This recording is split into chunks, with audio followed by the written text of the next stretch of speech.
Lester's leadership, started a new committee, which is the candidate committee. And I will be the chair of that committee. 2023 is a year that we will recruit candidates, find them, train them, get them to start organizing their campaigns and getting volunteers for their campaigns.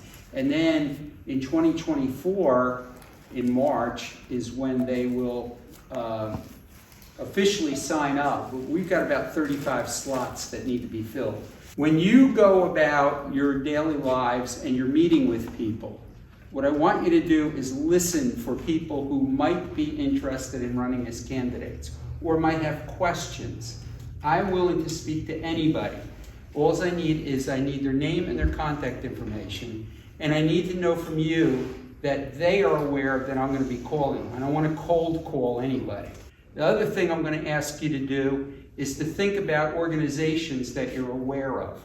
Again, I'm willing to speak to any organization, but I need an in to a lot of these organizations. So if you know of an organization that would like me to speak to them, again, what I want to know is that the person I'm going to call is somebody, number one, that can speak for that organization, make decisions for that organization. Any ideas that you might have for how we can get candidates or how we can help candidates, I'm all ears. If everybody gets involved, we can have candidates for 35 positions.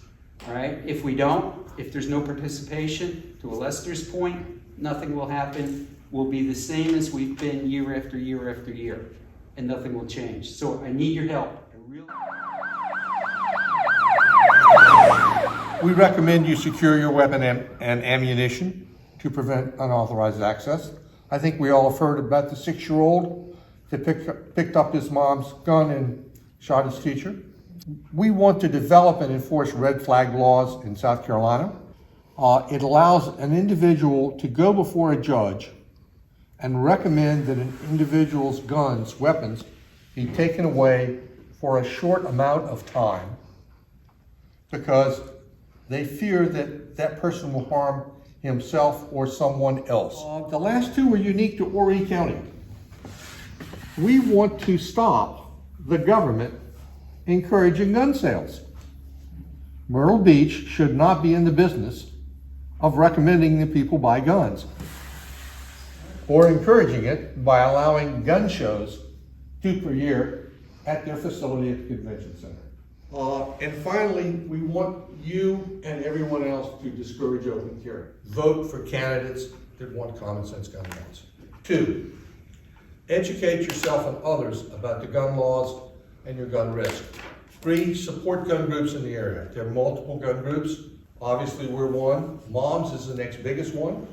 In this area, we also have South Carolina Mothers Against Violence. And if you want to go nationally, go to every town.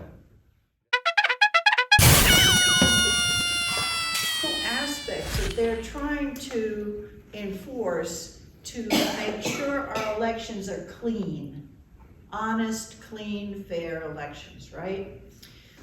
You are reminded as a voter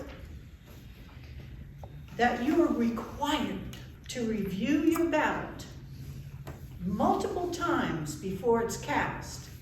That voting machine, it's just a ballot marking device. It doesn't record squat. Once you hit print and that thing comes out, you're supposed to have already looked twice. You're supposed to look at your selections when you first make them and on the review screen, and then when that card comes out printed, look at it again. That's why we have these 2 hands holding that ballot. 3 times you're supposed to look at it. Now, why would this person who's an attorney want you to look 3 times? Could it be because sometimes the ballot marking device doesn't put down what the voter intended? It could be. Sign up for his newsletter, by the way, so you know what he's up to.